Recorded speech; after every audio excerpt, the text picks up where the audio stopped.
Hi hello everyone, welcome back to my channel Narmada's life style. என்னோடய சேனலை subscribe பண்ண எல்லாருக்குமே ரொம்ப ரொம்ப தேங்க்யூ. ஏதோ ஒரு விஷயம் பிடிச்சி தான் சப்ஸ்கிரைப் பண்ணியிருப்பீங்க. அதனால் I am grateful for that. இந்த விலாக் எப்போ எடுத்ததுன்னா, ஸ்கூல் ஸ்டார்ட் ஆகிறதுக்கும் முன்னாடி ஃப்ரைடே எடுத்தது.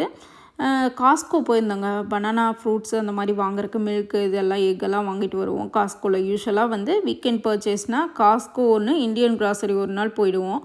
அன்றைக்கி பனானா அவைலபிள் இல்லை. சரி வால்மார்ட் வருவோன்ட்டு வால்மார்ட் போயிட்டு பனானா வாங்குறதுக்காக தான் மெயினாக போனது. என் பெரிய பையன் பார்த்திங்கன்னா, அவனுக்கு பனானா வால்நட் லோஃப் ரொம்ப பிடிக்கும். அது ஸ்டார்பக்ஸில் அவனுக்கு அடிக்கடி வாங்கி கொடுப்போம். அதுதான் அங்கே வால்மார்ட்டில் தேடிட்டுருக்கான். தேடி கண்டுபிடிச்சும் எடுத்துகிட்டு வந்துட்டான். ஸோ ஃப்ரைடேவே கொஞ்சம் இந்த ஃப்ரூட்ஸ் பர்ச்சேஸ் எல்லாம் முடிச்சிட்டா.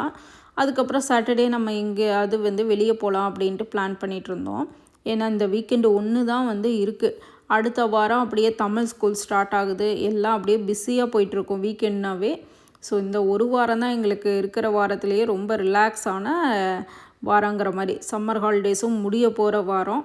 ஸோ கொஞ்சம் டைம் ஸ்பெண்ட் பண்ணலாம் அப்படின்ட்டு பர்ச்சேஸ் பண்ணிவிட்டு அடுத்த நாள் ஜூ போகலான்னு பிளான் பண்ணிட்டோம் ஆல்ரெடி.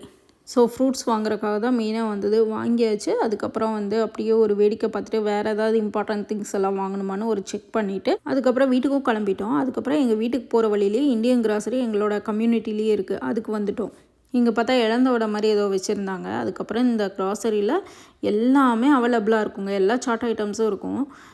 இங்கே மோஸ்ட்லி ஈவினிங் பார்த்தா அவ்வளோ க்ரௌடு இருக்கும். எல்லாருமே இந்த சாட் ஐட்டம்ஸ் சாப்பிட்றதுக்கு, டீ சாப்பிட்றதுக்கு, அதுக்கப்புறம் கிராசரி பர்ச்சேஸும் இங்கேயே முடிச்சிடலாம். ரெஸ்டாரண்ட் மாதிரி ஃபுட்டும் நமக்கு எல்லாமே கிடைக்கும். இதுக்கப்புறம் பார்த்திங்கன்னா ஒரு மெயின் குக்கிங் விலாக் தான். கிராசரி போகிறதுக்கு முன்னாடி லன்ச் சாப்பிட்டுட்டு போகலாம் அப்படின்ட்டு பிளான் பண்ணோம். ஸோ ஃப்ரைடே தானே, ஃப்ரைடே லன்ச் பார்த்திங்கன்னா நான் பச்சைப்பயிறு குழம்பு தான் பண்ணலான்னு நினச்சேன். பச்சைப்பயிரும் கீரையும் போட்டு பருப்பு கடைகள் மாதிரி பண்ணிடலாம் அப்படின்ட்டு யோசித்தேன். எனக்கு யூஸ்வலாகவே துவரம் பருப்பும் கீரையும் போட்டு கீரை குழம்பு வைக்கிறத விட பச்சைப்பயிறு கூட கீரை போட்டு வைக்கிறது எனக்கு ரொம்ப நல்லா இருக்க மாதிரி ஒரு ஃபீல் இருக்கும். ரீசெண்டாக ஏர் ஃப்ரையர் பர்ச்சேஸ் பண்ணாங்க. அதில் நான் இப்போ பீனட் தான் ரோஸ்ட் பண்ணிகிட்ருக்கேன். ஸோ இதை பற்றி ஃபுல்லாக அடுத்த ஒரு லாங் வீடியோவில் பார்க்கலாம்.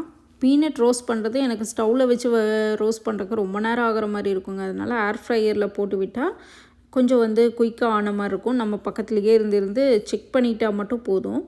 ஸோ இது பார்த்திங்கன்னா நான் 300 ஃபாரன்ஹீட் வச்சுட்டு அதுக்கப்புறம் ஒரு 10 மினிட்ஸ் தான் அதை ரோஸ்ட் பண்ணி எடுத்தேன். பச்சைப்பயிரும் கீரையும் போட்டு குழம்பு வைக்கிறதுக்கு முன்னாடி பச்சைப்பயிரை நல்லா ரோஸ்ட் பண்ணிக்கணுங்க, வறுத்துக்கணும். நான் ப்ரெஷர் குக்கரில் தான் பச்சைப்பயிறு குழம்பு பண்ணுறதுனால அப்படியே குக்கர்லேயே பச்சைப்பயிறு நல்லா வறுத்துக்கணும். இனிஷியலாலாம் நான் பச்சைப்பயிறு குழம்பு பண்ணும்போது பச்சைப்பயிறு சில டைம் வறுக்காதையே பண்ணிவிடுவேன். அப்போ என்ன ஆகுனா அது கொஞ்சம் சாப்பிடும்போது வளவலன்னு இருக்க மாதிரி இருக்கும். அவ்வளோ டேஸ்ட்டாகவும் இருக்காது. அதுக்கப்புறம் தான் எங்கள் அம்மா கிட்ட கேட்டோன்னே பச்சைப்பயிறு எப்போவுமே வறுக்காத பண்ணால் நல்லா இருக்காது அப்படின்ட்டு சொல்லுவாங்க. அதுலேருந்தே நான் பச்சைப்பயிறு எப்போவுமே கொஞ்சம் கொஞ்சமாகவே வறுத்து வச்சுப்பேன்.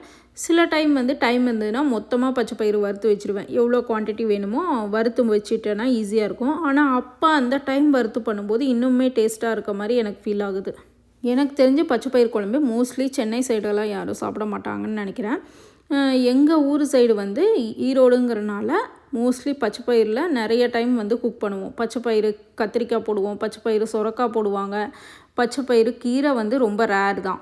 ஆனால் பச்சைப்பயிறு கத்திரிக்காயும் பச்சைப்பயிறு சுரக்காயெல்லாம் அடிக்கடி போட்டு பண்ணுவாங்க. ஸோ கீரையோடு போட்டு பச்சைப்பயிறு பண்ணும்போது இன்னுமே டேஸ்ட்டாக இருந்தது. என் பெரிய பையனுக்குமே பிடிக்க ஆரம்பிச்சிச்சு. பச்சைப்பயிரும் கீரையும் போட்டால் அவன் கொஞ்சம் பிடிக்குதுன்னு இல்லைனாலும் கொஞ்சம் சாப்பிடுவான். அதனாலேயே ஓகே பச்சைப்பயிரும் கீரையும் போட்டு பண்ணிடலாம். மோஸ்ட் ஆஃப் த டைம் கீரை பண்ணுறதுக்கான சான்சஸே ரொம்ப கம்மியாக இருக்குது. ஏன்னா வீக் டேஸில் கீரை பண்ணவே முடியறதில்ல. அப்படியே பண்ணினாலும் பொரியலாக தான் பண்ணுற மாதிரி இருக்கும். ரொம்ப ப்ரிஃபர் பண்ணுறது இல்லை. சைட் டிஷ்ஷாக கொஞ்சம் தான் கீரை வச்சு சாப்பிடுவாங்க. அதனால் பருப்பும் கீரையும் போட்டுட்டா கொஞ்சம் நிறைய குவான்டிட்டி சாப்பிட்ட மாதிரி இருக்குமே அப்படின்ட்டு எனக்கு தோணும். ஃபுட்டு பொறுத்த வரையுமே எங்கள் வீட்டில் எல்லாருமே ஒரு ஃபுட்டு சாப்பிட்ற மாதிரி. ஏன்னா இப்போ நான் என்னோடய ஊர் சைடு என்ன ஃபுட்டு சாப்பிட்டேனோ அதுதான் நான் ப்ரிஃபர் பண்ணுவேன். என் ஹஸ்பண்ட் அவர் என்ன சாப்பிட்டு வளர்ந்தாங்களோ அந்த ஃபுட்டு தான் ப்ரிஃபர் பண்ணுவாங்க. என் பெரிய பையனும் சின்ன பையனும் பார்த்திங்கன்னா டோட்டலாக ஆப்போசிட். எங்களதில் கொஞ்சம் கொஞ்சம் கூட என் சின்ன பையன் டோட்டலாக டிஃப்ரெண்ட்டு. என் பெரிய பையன் பார்த்திங்கன்னா என்னோடதில் பாதி ஃபுட்டு அவனுக்கு பிடிக்கும், அவங்க அப்பா இதில் பாதி ஃபுட்டு பிடிக்கும். ஆனால் காமனாக என் ஹஸ்பண்டுக்கும் என் பெரிய பையனுக்கும் பார்த்திங்கன்னா சாம்பார் சாப்பிடுவாங்க. நான் வந்து சாம்பாரே சாப்பிட மாட்டேன். எனக்கு வந்து சாம்பார் சாப்பிட்றதுனா ரொம்ப கஷ்டம். வீக்லி ஒன்ஸ் சாப்பிட்றது கூட ரொம்ப ரேர் தான். ஸோ அதனால் சாம்பார் ஒரு நாள் வைக்கிறேன்னா ஒரு நாள் நான் வந்து பச்சைப்பயிறு எனக்காக பண்ணிவிடுவேன். அதனால் எல்லாருமே சாப்பிட்ட மாதிரி இருக்கும். பச்சைப்பயிறு கத்திரிக்காய் போடுறத விட என் ஹஸ்பண்ட் பச்சைப்பயிரும் கீரையும் போட்டால் ஏதோ கீரை குழம்புன்னு சாப்பிட்ருவார். இங்கே நம்ம ஊரில் கிடைக்கிற மாதிரி ரொம்ப வெரைட்டியான கீரையெல்லாம் கிடைக்காதுங்க. மோஸ்ட்லி ஸ்பினாச் நல்லா கிடைக்கும். அதுக்கப்புறம் கொஞ்சம் வந்து லாங் ஸ்பினாச் மாதிரி ஒரு மாதிரி தண்டோடு இருக்கும். அது பாலக்கீரைன்னு சொல்கிறாங்களான்னு எனக்கு தெரியலை. அந்த மாதிரி இந்தியன் கிராசரியில் வந்து கிடைக்கும். அதுக்கப்புறம் இந்தியன் கிராசரிலேயே வந்து செங்கீரை மாதிரி தண்டு கீரை அந்த மாதிரியும் கிடைக்கும். அதெல்லாம் வந்து ரொம்ப பெருசாக வந்து யாரும் சாப்பிட்றதில்ல எங்கள் வீட்டில் அப்படின்ட்டு நான் வந்து வாங்குறதே இல்லை. அதே மாதிரி வெந்தயக்கீரை கிடைக்கும். வெந்தயக்கீரை பருப்பில் போட்டாலும் ரொம்ப நல்லாயிருக்கும். மோஸ்ட்லி பார்த்திங்கன்னா நான் வெந்தயக்கீரையும் ஸ்பினாச்சும் ரெண்டும் மிக்ஸ் பண்ணி பொரியலாக பண்ணிவிடுவேன். அது வந்து டிஃப்ரெண்ட்டாக இருக்கும் டேஸ்ட்டு. ஏன்னா வெந்தயக்கீரை கொஞ்சம் கசப்பு அதிகமாக இருக்கும்ல, அதனால் கொஞ்சம் ஸ்பினாச்சை போட்டால் ரெண்டும் பேலன்ஸ் பண்ணிக்கிற மாதிரி இருக்கும். ஆனால் வெந்தயக்கீரை ஃபஸ்ட்டே குக் பண்ணிடணும். அதுக்கப்புறம் தான் நான் ஸ்பினாச் வந்து சீக்கிரம் வெந்துடுங்கிறனால ஃபஸ்ட்டு வெந்தயக்கீரை வேகிறதுக்கு மட்டும் கொஞ்சம் டைம் எடுக்கும். அதனால் அது ஃபுல்லாக குக் ஆனதுக்கப்புறம் ஸ்பினாச்சை போட்டு குக் பண்ணிட்டா ரொம்பவே டேஸ்ட் நல்லாயிருக்கும். அதுக்கப்புறம் தேங்காய் துருவி போட்டுறணும். கீரையெல்லாம் என் பையனுக்கு ஒரு 3.5 இயர்ஸ்க்கு மேலே தான் என் பெரிய பையனுக்கு இன்ட்ரடியூஸ் பண்ணுறேன். அதுக்கு முன்னாடியெல்லாம் அவன் கீரை எப்படி செஞ்சாலும் சாப்பிட மாட்டான். அதுக்கப்புறம் 3.5 இயர்ஸில் வந்து அவனுக்கு ஃபோர்ஸ் பண்ணி கொடுக்குற மாதிரி ஆயிடுச்சு. ஏன்னா வந்து அயர்ன் டிஃபிஷியன்சி வந்துடுச்சு. அதுக்கப்புறம் டாக்டர் என்ன சொன்னாங்கன்னா, ரெட் மீட் வந்து கொடுக்க ஆரம்பிங்க அப்படின்னாங்க. ரெட் மீட் வந்து என் பெரிய பையன் அவ்வளோவா சாப்பிட மாட்டான். மட்டனெல்லாம் அவனுக்கு பிடிக்கவே பிடிக்காது. மட்டன், லிவரில் இதிலெல்லாம் வந்து அயர்ன் கொஞ்சம் நிறையா இருக்கிறதுனால லிவரில் இன்னுமே இருக்கும்ல, அதனால் அதெல்லாம் பிடிக்கவே பிடிக்காது அந்த டேஸ்ட்டு. அதனால் அவனுக்கு அதெல்லாம் கொடுக்கவே முடியல. ஸோ அதுக்கு ஆல்டர்னேட் ஆப்ஷன் என்னென்னா எனக்கு ஸ்பினாச் தான் தோணுச்சு. சால்மனும் பார்த்திங்கன்னா எவ்ரிடே கொடுக்க முடியாது. அப்படியே கொடுத்தாலும் ரொம்ப அது வந்து எங்களுக்கு சால்மனோட டேஸ்ட் அவ்வளோவா பிடிக்கல. என் பெரிய பையனுக்கும் ரொம்ப வந்து பிடிக்கல. ஸோ சால்மன் வந்து ரேராக தான் கொடுத்துட்ருந்தோம். ஸோ டெய்லியுமே வந்து டாக்டர் என்ன சொன்னாங்க, அயர்ன் இருக்க ஃபுட்டு கொடுத்தே ஆகணும். அயர்ன் சப்ளிமெண்ட்டும் அவங்க வந்து ப்ரிஸ்கிரைப் பண்ணாங்க, அதுவும் கொடுக்கணும். நீங்கள் வந்து டெய்லி ஏதாவது அயர்ன் கண்டென்ட் இருக்க ஃபுட்டு நீங்கள் ஆட் பண்ணுங்கள் ஃபுட்டில் அப்படின்னாங்க. ஸோ அப்போ வந்து இன்ட்ரடியூஸ் பண்ணது தான் அவனுக்கு ஸ்பினாச். அப்போ கொஞ்சம் ஃபோர்ஸ் பண்ணி தான் கொடுக்குற மாதிரி இருந்தது. ஆனால் ஸ்பினாச் வந்து டெய்லியுமே கொடுக்க ஆரம்பிச்சிட்டேன். இன்னொன்று என்னென்னா, நம்ம வந்து அயர்ன் சப்ளிமெண்ட் எடுத்துக்கிட்டாலுமே ஸ்பினாச்சாக கொடுத்தாலும் அயர்ன் இருக்க ஃபுட்டு கொடுத்தாலுமே சப்ளிமெண்ட் எடுத்துக்கிட்டாலுமே அதுக்கப்புறம் வந்து ஆரஞ்சு ஜூஸாவோ ஆரஞ்சு ஃப்ரூட்டாவோ ஏதோ ஒன்று லாஸ்ட்டாக வந்து சாப்பிட்டு முடிச்சதுக்கப்புறம் கொடுக்கணும். இல்லை வந்து பிஃபோராக கூட சாப்பிட்றதுக்கு முன்னாடியாவது ஆரஞ்சு ஜூஸ் கொடுக்கணும். அப்போ தான் நம்ம சாப்பிட்ற ஃபுட்டில் இருக்க அயர்ன் வந்து அப்சர்வ் பண்ணிக்கும் அப்படின்னு சொன்னாங்க. இந்த பச்சைப்பயிறு குழம்புக்கு பார்த்திங்கன்னா நான் 1 கப்பு பச்சைப்பயிறு எடுத்திருக்கேன். அதில் வந்து ஒரு 1/4 சைஸ் வெங்காயம், அதுக்கப்புறம் ஒரு தக்காளி, மஞ்சள் தூள், மிளகாத்தூள், ஒரு 2 பல்லு கார்லிக், கொஞ்சம் சீரகம், இது எல்லாமே போட்டுட்டு உப்பு போட தேவையில்லை. லாஸ்ட்டாக வந்து உப்பு போட்டுக்கலாம். ஏன்னா பச்சைப்பயிறு வேகாதுங்குவாங்கல்ல, மோஸ்ட்லி தாலுக்கு நம்ம உப்பு ஆட் பண்ணி வேக வைக்க விட மாட்டோம். அதனால் நான் உப்பு ஆட் பண்ணல. அதுக்கப்புறம் தான் உப்பு ஆட் பண்ண போகிறோம். இது எல்லாம் போட்டு ப்ரெஷர் குக் பண்ண போகிறேன். ஸோ பச்சைப்பயிறு குழம்பு ஒரு பக்கம் ரெடி ஆகிட்டுருக்கு. அதுக்குள்ளே வந்து நான் ஊற வச்ச அரிசியை வந்து இன்ஸ்டன்ட் பாட்டில் வைக்க போகிறேன். மோஸ்ட்லி பார்த்திங்கன்னா அந்த பச்சைப்பயிறு குழம்பு வைக்கிறேன்ல, அந்த ப்ரெஷர் குக்கரில் எங்களுக்கு வந்து 2 கப்பு அரிசி போட்டாலே கரெக்டாக இருக்கும். ஸோ அதில் வந்து ஆல்ரெடி பச்சைப்பயிறு குழம்பு வைக்கிறனால நான் இன்ஸ்டன்ட் பாட்டில் வந்து இப்போ ரைஸ் வந்து வைக்க போகிறேன். நாங்கள் யூஸ் பண்ணுறது பார்த்திங்கன்னா பொன்னி பாயில் ரைஸ் தான் யூஸ் பண்ணுறோம். சோனா மசூர் ரைஸு மோஸ்ட்லி பொங்கலுக்கு தான் நான் யூஸ் பண்ணுவேன். ஸோ இதில் பொன்னி பாயில் ரைஸ்க்கு 1 கப் அரிசிக்கு 2.5 கப் தண்ணி ஊற்றணும். இன்ஸ்டன்ட் பாட்டில் வச்சாலும் நான் அதே மெஷர்மெண்ட்டில் தான் ஊற்றுவேன். ப்ரெஷர் குக் பண்ணாலும் சேம் மெஷர்மெண்ட்டில் தான் பண்ணுவேன். ஸோ இன்ஸ்டன்ட் பாட்டில் 5 மினிட்ஸ் மட்டும் ப்ரெஷர் குக் வச்சு அந்த மோடில் வச்சு விட்டுருவாங்க. 5 மினிட்ஸில் அது குக் ஆகி முடித்ததுக்கப்புறம் ஆஃப் பண்ணிவிடுவேன். அதுக்கப்புறம் 20 மினிட்ஸ் கழித்து அந்த ப்ரெஷர் வந்து ரிலீஸ் ஆனதுக்கப்புறம் லிட்டை ஓப்பன் பண்ணிவிட்டு சாப்பாடு எடுத்து ஒரு ஹாட் பேக்கில் வந்து போட்டு வச்சுருவேன். சம்டைம் வந்து இன்ஸ்டன்ட் பாட்டுங்கிறனால ஹாட்டாக இருக்கும், அதனால் அதுலேயே கூட நான் விட்டுருவேன். ஸோ ஃபுட்டை பொறுத்த வரையுமே எங்கள் வீட்டில் ஒருத்தரும் ஒரு ஃபுட்டு ப்ரிஃபர் பண்ணுறதுனால ஒருத்தருக்கு ஒரு டிஷ் ப்ரிப்பேர் பண்ணுற மாதிரி இருக்கும். சம்டைம் மோஸ்ட்லி பார்த்திங்கன்னா நானும் என் ஹஸ்பண்டும் ஒரே ஃபுட்டு சாப்பிட்டுப்போம். என் பெரிய பையன் வந்து நாங்கள் சாப்பிட்ற ஃபுட்டில் பாதி கூட சாப்பிட மாட்டான், ரொம்ப பிக்கி. சின்ன பையன் அவர் டோட்டலாக வேறு சாப்பிடுவார். ஸோ என்னோடய சாய்ஸை மோஸ்ட்லி வந்து நான் ரேராக தாங்க நான் ப்ரிஃபர் பண்ணுவேன். எனக்கு பிடிச்ச ஃபுட்டு எல்லாருக்கும் ஃபுட்டு இருக்குது, நமக்கு வந்து வேறு ஃபுட்டு குக் பண்ணிக்கலாம் அப்படிங்கிற டைம் தான் நான் பண்ணுவேன். அதனால் மோஸ்ட்லி பார்த்திங்கன்னா என் பெரிய பையனும் ஹஸ்பண்டும் என்ன ப்ரிஃபர் பண்ணுறாங்களோ அதே ஃபுட்டுக்கு போயிடுவேன். சம்டைம் வந்து எனக்கும் என் ஹஸ்பண்டுக்கும் காமனான ஃபுட்டு இருக்கும். அப்போ வந்து என் பெரிய பையனுக்கு மட்டும் பண்ணுற மாதிரி இருந்தால் வேறு ஏதாவது பண்ணி கொடுத்துருவேன். சம்டைம் பார்த்திங்கன்னா எப்படி இருந்தாலும் என் சின்ன பையனுக்கு வேறு ஏதாவது ஒன்று பண்ணி ஆகணும், அவனுக்கு ஸ்பெஷல் ஃபுட்டு தான். இன்றைக்கி பச்சைப்பயிறு கீரை குழம்புக்கு நான் சொரக்காய் பொரியல் தான் வந்து ஃபஸ்ட்டு டிசைட் பண்ணேங்க. சொரக்காய் பொரியல் பார்த்திங்கன்னா என் பெரிய பையன் சாப்பிட மாட்டான். அவனுக்கு இன்னும் அந்த நாட்டுக்காயெல்லாம் பெருசாக இன்னும் பிடிக்க ஆரம்பிக்கலை. ஆனாலுமே கொஞ்சம் கொஞ்சமாக கொடுத்து ட்ரை பண்ணிகிட்ருக்கேன், கொஞ்சம் கொஞ்சமாக அந்த டேஸ்ட்டு பிடிக்க வைக்கிறதுக்கு. எனக்கு வந்து எங்கள் வீட்டில் சின்ன வயசுலேருந்தே எல்லா காயுமே சாப்பிட வச்சு பழக்கிட்டாங்க, எப்படின்னு தெரியல. நான் வந்து எல்லா காயுமே சாப்பிடுவேன், இன்க்ளூடிங் பாவக்காய் கூட. எனக்கு அந்த கசப்புலேயே சாப்பிட பிடிக்கும். என்னோடய ஹஸ்பண்டும் பார்த்திங்கன்னா இந்த சொரக்காய், கோவக்காய், அதுக்கப்புறம் பீர்க்கங்காய், புடலங்காய் இந்த காயெல்லாம் சாப்பிட்றது ரொம்ப ரேர். வேறு வழியே இல்லைன்னா தான் சாப்பிடுவார். மற்றபடி இதுதான் இருக்குன்னா சாப்பிட்டுப்பாங்க, மற்றபடி கொஞ்சம் ப்ரிஃபர் பண்ண மாட்டாங்க. எனக்கும் கொஞ்சம் அன்றைக்கி டைம் இருக்கவே நான் வந்து சொரக்காய் பொரியலும் பண்ணினேன். ப்ளஸ் என்ன பண்ணேன், பட்டாணி வந்து ட்ரை பீஸ் பட்டாணி நைட்டே ஊற வச்சுருந்தேன், அதை வந்து வேக வச்சுட்டேன். ஸோ அதையுமே தாளித்து சைடில் வச்சிடலாம், இது இல்லைனா அது சாப்பிட்டுப்பாங்க அப்படிங்கிறதுனால எனக்கு டைம் இருக்கிறதுனால இந்த 2 ஆப்ஷன் பண்ணினேன். இல்லைனா இது 2ல் ஏதோ ஒன்று தான் நான் பண்ணியிருப்பேன். குக்கிங் பொறுத்த வரையும் எனக்கு மேரேஜுக்கு முன்னாடி ஒரு காஃபி கூட வைக்க தெரியாதுங்க.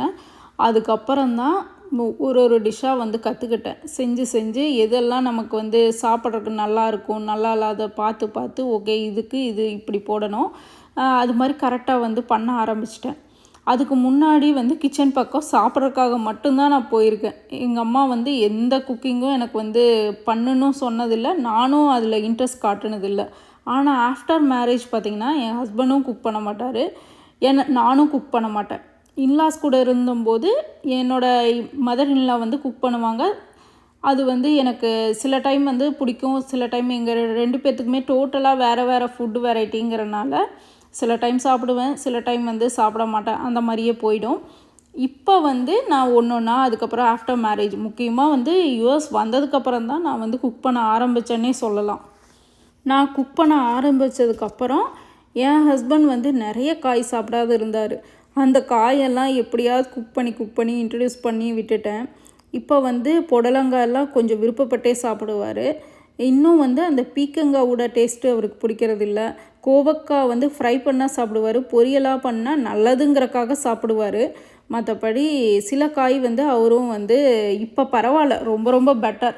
அது மாதிரி தான் இப்போ பெரிய பையனும் இருக்கிறான். ஆனால் அவனுக்கு சின்ன வயசுலேருந்தே கொஞ்சம் வந்து இன்ட்ரடியூஸ் பண்ணிடணும், எல்லா வெஜ்ஜீஸும் இன்ட்ரடியூஸ் பண்ணிட்டா கொஞ்சம் வந்து சாப்பிட ஆரம்பிச்சிட்டா. மோஸ்ட்லி பார்த்திங்கன்னா அந்த மீட்டு கூட கொஞ்சம் வளர்ந்ததுக்கப்புறம் சாப்பிடுவாங்கன்னு நினைக்கிறேன். ஆனால் அந்த வெஜிடபிள் சாப்பிட்றது வந்து ரொம்ப கஷ்டம், ஈஸியாக அவ்வளோ சீக்கிரம் வந்து வெஜிடபிளை பிடிக்க வைக்க முடியாது.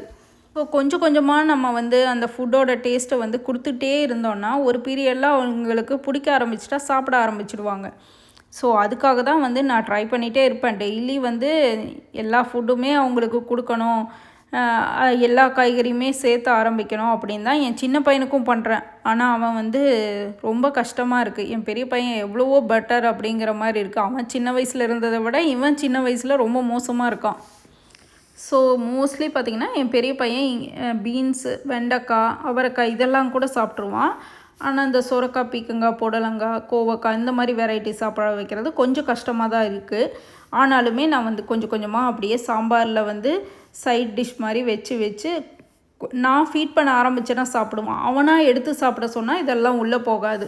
அதே மாதிரி எங்கள் வீட்டில் பாகக்காய் வந்து வீக்லி ஒன்ஸ் கண்டிப்பாக செஞ்சுடுவாங்க. இப்போ வந்து பாகக்காய் என்னால் செய்யவே முடியறதில்லை. ஏன்னா பெரிய பையனுக்கு பாகக்காய் இன்னும் உள்ளே போகிறதில்ல, அவன் சாப்பிட ப்ரிஃபர் பண்ணுறதில்ல. என் ஹஸ்பண்டும் என்னைக்காவது பண்ணால் ஓகே, மற்றபடி வீக்லி ஒரு நாள் பண்ணிடுறேன்னா உள்ளே போகாது. அதனால் என்னென்னா பாகக்காய் வாங்குறதே இப்போ ரொம்ப கம்மியாயிடுச்சு. நமக்கு செய்யலாம் அப்படின்ட்டு வாங்குவாங்க சில டைம் பாகக்காய். ஆனால் அது என்ன ஆகும், நான் செய்கிறதுக்குள்ளவே ஃபங்கஸ் வந்து வேஸ்ட்டாக போயிடும். ஸோ பாகக்காய் வாங்குறதே ஏன்னா நமக்கு செய்யணுங்கும்போது நமக்காக ஒரு வெஜ்ஜிஸ் எடுத்து தனியாக செய்யணுமே அப்படின்ட்டு மோஸ்ட்லி அதை ஸ்கிப் பண்ணிவிடுவேன். எல்லோரும் சாப்பிட்ற வெஜ்ஜீஸே பண்ணிக்கலாம் அப்படின்ட்டு போயிடுவேனா, அதனால் என்னாகும், அது வந்து இன்றைக்கி பண்ணலாம் நாளைக்கு பண்ணலான்ட்டு டிலே ஆகி அது ஸ்பாயிலே ஆகிடும். அதனாலேயே வந்து மோஸ்ட்லி எல்லோரும் சாப்பிட்ற காய் வாங்கிக்கிட்டால் இந்த ப்ராப்ளமே இல்லைல்ல அப்படிங்கிற மாதிரி சில டைம் தோணும். என்னோடய வீடியோவை வந்து கண்டினியூஸாக பார்க்குறவங்களுக்கு, என்னோடய ஷார்ட்ஸ் வந்து கரெக்டாக பார்க்குறவங்களுக்கு தெரியும். மோஸ்ட்லி என் பெரிய பையனுக்கு கொடுக்குற லஞ்சில் வெண்டைக்காய், பீன்ஸு இதுதான் மெயினாக இருக்கும். அது இல்லை என்னைக்காவது அவரைக்காய் வந்து இருக்குது, சீசனில் அவரைக்காய் நிறைய கிடைக்குதுன்னா அவரைக்காயும் லஞ்சில் இன்க்ளூட் ஆகும். மற்றபடி வந்து பீட்ரூட் ரைஸ், கேரட் ரைஸ் இதெல்லாம் அவனுக்கு உள்ளே போகாது. அதே மாதிரி 1 part ரைஸாக வந்து குக் பண்ணி கொடுக்கலாம், ஏதாவது புலாவ் மாதிரி பண்ணி கொடுக்கலான்னாலும் அதுவும் சாப்பிட்டு வர மாட்டான். இதாவது வந்து நான் கொடுக்குற குவான்டிட்டியில் ஹாஃபாவது சாப்பிட்டு வருவான். அதெல்லாம் 1 ஸ்பூன் 2 ஸ்பூன் சாப்பிட்டு நல்லாவே இல்லைன்ட்டு கொண்டு வருவாங்க. அதே மாதிரி தக்காளி சாதம் எவ்வளோ பேர்த்துக்கு பிடிக்கும்னு தெரியல, எனக்கு வந்து தக்காளி சாதம் ரொம்ப ஃபேவரெட்டு. ஆனால் தக்காளி சாதம் எப்போ மேரேஜ் ஆச்சோ அப்போ இருந்தே தக்காளி சாதம் சாப்பிட்றதே வருஷத்துக்கு 2-3 தடவை தான் இருக்கும். 3 monthsக்கு ஒரு டைம் தான் நான் தக்காளி சாதமே பண்ணுவேன். எனக்கு எப்போவாது தோணுச்சுன்னா பண்ணுவேன். அதே மாதிரி அரிசியும் பருப்பு சாதம்லாம் எங்கள் வீட்டில் வந்து அடிக்கடி பண்ணி சாப்பிடுவோம். இதெல்லாம் வந்து எங்கள் வீட்டில் யாருக்கும் பிடிக்கிறதில்ல. அரிசியும் பருப்பு சாதம் என் பெரிய பையனுக்கும் பிடிக்காது, என் ஹஸ்பண்டுக்கும் பெருசாக பிடிக்காது. அதனால் அரிசியும் பருப்பு சாதமும் பண்ண மாட்டேன். பிரியாணியில் பார்த்திங்கன்னா மஷ்ரூம் பிரியாணி எங்கள் வீட்டில் அடிக்கடி பண்ணி சாப்பிடுவோம். அதுவுமே இவங்களுக்கு யாருக்கும் பிடிக்கிறதில்லன்னு மஷ்ரூமும் கட்டு. பன்னீருமே இவங்க யாருமே எங்கள் வீட்டில் சாப்பிட மாட்டாங்க. ஸோ ப்ரோட்டீனுங்கிற ஆப்ஷனே ரொம்ப கம்மி. ஸோ இப்போ வந்து சுரக்காய் பொரியல் தாங்க. இது வந்து ரொம்ப சிம்பிள் தான். கடுகு போட்டு உளுத்தம்பருப்பு, கடலைப்பருப்பு இதெல்லாம் போட்டுட்டு வெங்காயம், பச்சை மிளகா போட்டுட்டு கட் பண்ணி வச்சுருக்கிற சுரக்காய், மஞ்சத்தூள், உப்பு இதெல்லாம் போட்டுட்டு உங்களுக்கு காரத்துக்கு வந்து பச்சை மிளகாயோட காரம் பத்தலைன்னா கொஞ்சம் சாம்பார் பவுடரோ இல்லை மிளகாத்தூளோ கூட ஆட் பண்ணிக்கலாம். இதெல்லாம் போட்டு நல்லா வேக விட்டுறணுங்க. வெந்து கடைசியாக அந்த தண்ணி பார்த்திங்கன்னா அந்த சுரக்காவோட தண்ணியிலேயே மோஸ்ட்லி வெந்துடும். அதனால் தண்ணி எக்ஸ்ட்ரா ஊற்றணுங்கிற தேவை இருக்காது. வெந்து முடித்ததுக்கப்புறம் கடலக்காய் வந்து வறுத்த கடலக்காய் பவுடர் பண்ணி கொஞ்சம் ஆட் பண்ணால் இன்னுமே டேஸ்ட்டாக இருக்கும். நான் மோஸ்ட்லி வந்து கடலக்காய் ஆட் பண்ண மாட்டேன். தேங்காய் தான் கடைசி துருவின தேங்காய் தான் ஆட் பண்ணிப்பேன். இன்றைக்கி அட்லீஸ்ட் இவங்களுக்கு கடலக்காவோட ஃப்ளேவர் பிடிச்சி அட்லீஸ்ட் சுரக்காய் பொரியல் சாப்பிடுவாங்கங்கிறக்காக அந்த கடலக்காவை வந்து ஆட் பண்ணேன் அரைச்சி. பருப்பும் கீரையும் வெந்து ப்ரெஷர் குக்கரில் ரெடி ஆகிடுச்சுங்க. ஸோ அதில் வந்து தாளித்து கொட்ட வேண்டியதான். ஆயில் போட்டு கடுகு, கருவேப்பிலை, அதுக்கப்புறம் 2 வரமிளகா பிச்சு போட்டு அதை தாளிச்சிட்டு பெருங்காயத்தூளும் போட்டுட்டு அதை அப்படியே கொஞ்சம் கடுகு பொரிஞ்சதுக்கப்புறம் எடுத்து ப்ரெஷர் குக்கரில் கொட்ட வேண்டியதான். அந்த தண்ணியுமே பார்த்திங்கன்னா கரெக்டான தண்ணி மெஷர்மெண்ட் பார்த்திங்கன்னா அந்த தால் வேக வச்சுருக்கோம்ல, அது நமக்கு எவ்வளோ குழம்பு வந்து எந்த மாதிரி டெக்ஸ்சரில் இருக்கணுமோ அதுக்கேற்ற மாதிரி வாட்டர் வந்து ஊற்றிக்கிட்டு இதை வந்து தாளித்ததையும் வந்து எடுத்து அதில் கொட்டிடணுங்க. பச்சைப்பயிறு குழம்பை பொறுத்த வரையும் ரொம்ப திக்காக பண்ணி சாப்பிட்றத விட கொஞ்சம் தண்ணி வந்து நிறையா ஊற்றி ரொம்ப வாட்டரியாக இல்லாமையும் திக்காக இல்லாமையும் அந்த டெக்ஸ்சரில் சாப்பிட்டா ரொம்பவே நல்லாயிருக்கும். அதனால் கொஞ்சம் நான் தண்ணி நிறையா தான் ஆட் பண்ணுவேன். ஹாட் வாட்டராக ஆட் பண்ணிப்பேன். சால்ட் வந்து இப்போ தாங்க நான் போடுறேன். இப்போ பச்சைப்பயிறு குழம்பு, சுரக்காய் பொரியல், அதுக்கப்புறம் பட்டாணியும் பண்ணியிருக்கேன். இவ்வளோ 3 டிஷ் இருக்குது இல்லைங்க. இதில் ஒன்று கூட என் சின்ன பையன் சாப்பிட மாட்டான். என்ன தான் குக் பண்ணிகிட்டே இருந்தாலுமே அவனுக்கு என்ன பண்ணுறதுன்ட்டு மைண்டு யோசிச்சுட்டே தான் இருக்கும். அப்போ வந்து கடைசியாக என்ன ஆப்ஷன் போவோன்னா அவன் சாப்பிட்றது வந்து மோஸ்ட்லி பார்த்திங்கன்னா ப்ரெட்டாக தான் சாப்பிடுவான். பிரேக்ஃபாஸ்ட்டு ப்ரெட்டு கொடுத்தாலும் சாப்பிடுவான், மதியம் ப்ரெட் கொடுத்தாலும் சாப்பிடுவான், நைட்டும் அதே மாதிரி தான். ஆனால் நம்ம 3 வேளையும் ப்ரெட்டே கொடுக்க முடியாதுங்கிறனால ஏதோ ஒரு வேளை வந்து நான் ப்ரெட்டு வந்து கொடுப்பேன். அந்த ப்ரெட்டை வந்து டோஸ்ட் பண்ணி கொடுத்தா அந்த ப்ரெட்டில் எனக்கு ஒன்றுமே இல்லைங்கிற மாதிரி இருக்கும். அதனால் கொஞ்சம் வந்து அவகேடோவில் நல்லா ஸ்மாஷ் பண்ணிவிட்டு சால்ட் பெப்பர் போட்டு ப்ரெட்டில் அப்ளை பண்ணி கொடுப்பேன். அதுலேயே ஹாஃப் ப்ரெட்டு தான் சாப்பிடுவான். ப்ரெட்லேயுமே பார்த்திங்கன்னா பீனட் பட்டர், ஆல்மண்ட் பட்டர், அதுக்கப்புறம் வந்து சீஸ் வச்சு இது எல்லாமே வச்சு ட்ரை பண்ணிட்டாங்க. அவனுக்கு எதுவுமே இந்த ப்ரெட்டில் ஆட் பண்ணால் பிடிக்கல. அதே மாதிரி எக்கோட டேஸ்ட்டும் அவனுக்கு பிடிக்காது. என் பசங்க 2 பேர்த்துக்குமே எக்கோட டேஸ்ட்டும் பிடிக்காது. ஆனால் இந்த வீடியோ பார்த்தவங்களுக்கு என்ன தான் உங்கள் பசங்க சாப்பிடுவாங்கன்னு கூட தோணலாம். எனக்குமே அந்த மாதிரி சிச்சுவேஷனில் தான் இருக்கேன். அதனால் எக்கெல்லாம் வந்து வீக்லி ஒன்ஸ் கொடுத்தாலே பெரிய விஷயம். மோஸ்ட்லி பார்த்திங்கன்னா 2 வீக்ஸ்க்கு ஒன்ஸ் தான் கொடுக்குற மாதிரி இருக்கும். சில டைமெல்லாம் வந்து எக்கு வந்து எனக்கோ இல்லை என் ஹஸ்பண்டுக்கோ எப்போவாது வந்து வேணும்னு தோணுனா தான் எக்கே வெளியே எடுக்கிற மாதிரி இருக்கும். இவங்களுக்கு எக்கு கொடுக்கணுங்கிறதே மறந்து போயிடும் சில டைமு. டெய்லி வந்து எக் சாப்பிட்ணுன்னு நம்ம வேறு ஏதாவது சாப்பிடுவோம்ல, எக்குக்கு பதிலாக ப்ரோட்டீனுக்கு வேறு ஆல்டர்னேட் ஏதாவது சாப்பிடுவோம். ஸோ டெய்லி எக் சாப்பிட்ணுன்னு எனக்கும் தோணாது. அதனால் எனக்கு எப்போ எக்கு சாப்பிட்ணுன்னு தோணுதோ, இல்லை என் ஹஸ்பண்ட் எப்போ எக்கு கேட்குறாரோ அப்போ தான் வந்து எக் பாக்ஸை எடுக்கிற மாதிரி இருக்கும். சில டைம் ஸ்க்ராம்பிள் எக்காகவும் எக் ஆம்லெட்டா இல்லை வந்து பாயில்டு எக்கா இந்த மாதிரியெல்லாம் பண்ணி கொடுக்கும்போது அதை நான் மட்டும்தாங்க சாப்பிட்ற மாதிரி இருக்கும். இவங்க எல்லோரும் முதல் வாய் மட்டும்தான் டேஸ்ட் பண்ணுவாங்க. திரும்ப நமக்கு தான் வந்து சாப்பிட்ற மாதிரி இருக்கும். நம்ம வந்து என்ன பண்ணுவோம், நம்மளால் சாப்பிட முடியலனாலும் ட்ராஷ் பண்ண வேண்டான்ட்டு சாப்பிட்ற மாதிரி இருக்கும். ஸோ மோஸ்ட்லி என்ன பண்ணுவேன், பிரேக்ஃபாஸ்ட்டாக எக்கை சூஸ் பண்ணிப்பேன். இவங்களுக்கு வந்து ட்ரை பண்ணுவேன். சாப்பிட முடியலன்னா பிரேக்ஃபாஸ்ட்டாக நம்ம எக் சாப்பிட்டுக்கலாம் அப்படின்ட்டு யோசிப்பேன். இந்த டைமு எனக்கு எக் சாப்பிட்ற இன்ட்ரெஸ்ட் இல்லைன்னா பிரேக்ஃபாஸ்ட்டாக அதை சூஸ் பண்ண மாட்டாங்க. ஸோ இதுக்கப்புறம் வந்து லன்ச் முடிச்சாச்சுங்க. லன்ச் முடிச்சுட்டு வெளியே கிளம்பலான்னு பிளான் பண்ணிட்டோம். முன்னாடி வால்மார்ட் விலாக் பார்த்திங்கல்ல, அது வந்து இதுக்கப்புறம் தான் நான் போட வேண்டியது. ஸோ அது ஃபஸ்ட்டே ஆட் பண்ணிட்டேன். இதுக்கப்புறம் வந்து கார் வாஷ் போயிட்டு அதுக்கப்புறம் தான் நாங்கள் வால்மார்ட் போகிறோம். ஸோ இது ஜஸ்ட்டு வந்து ஒரு 1 டே விலாக் மாதிரி தாங்க. மேபி சில பேர்த்துக்கு வந்து இந்த வீடியோ பிடிக்காத கூட இருந்திருக்கலாம். பிடிக்கலன்னா சாரிங்க.